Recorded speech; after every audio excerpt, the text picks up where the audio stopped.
வணக்கம் ராதிகா. கடலூர் மாவட்டம் விருதாச்சலம் காந்தி நகர் அருணாச்சல நகர் பகுதியில் சேர்ந்தவர் இன்ப சரஸ்வதி. இவர் கணவனை விவாகரத்து செய்துவிட்டு இந்நிலையில் அவர் மகன் முகுந்தன் பாண்டிச்சேரியில் உள்ளார். தனியார் தொழில் நிறுவனத்தில் பணிபுரிந்து வருவதால் கடலூர் தங்கியுள்ளார்.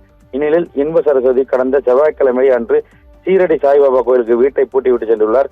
வீடு பூட்டி கிடந்த நோட்டமிட்ட மரவன் அவர்கள் அவரது வீட்டின் முன்பக்க கேட்டை உடைத்து உள்ளே இருந்த கதவை உடைத்து வீட்டுக்குள் நுழைந்த வீட்டின் உள்ளே இந்த பீராவை உடைத்து அதிலிருந்த 40 பவுன் தங்க நகைகள் மற்றும் 5 கிலோ வெள்ளி பொருட்களை ஆகியவற்றை திருடியுள்ளனர். அப்போது வீட்டிற்கு முன்பு நிறுத்தியிருந்த இன்ப சரஸ்வதிக்கு சொந்தமான சொகுசு காரையும் கடத்தி மறுவன் அவர்கள் அதில் உள்ள தங்க நகைகள் மற்றும் வெள்ளி நகைகளை பொருட்களை வைத்து அங்கிருந்து தப்பிச்சென்றுள்ளனர். இந்நிலையில் இன்று காலையில் அவரது வீட்டின் முன்பக்க கேட் பூட்டு உடைத்ததை பார்த்த அக்கம் பக்கத்தினர் விருதாச்சலம் போலீசார் நிலையத்தில் தகவல் தெரிவித்தனர். உடன் விரைந்திருந்த இன்ப சரஸ்வதியின் உறவினர்கள் மற்றும் விருதாச்சலம் இன்ஸ்பெக்டர் சந்துரு தலைமையிலான போலீசார் சம்பவம் குறித்து விசாரணை நடத்தினர். மேலும் அப்பகுதியில் உள்ள சிசிடிவி கேமரா காட்சிகளை பதிவு செய்து கைப்பற்றி கார் மற்றும் தங்க நகைகள் மற்றும் வெள்ளி பொருட்களை திருடிச் சென்ற மறுவன் அவர்கள் குறித்து விசாரணை நடத்தி வருகின்றனர்.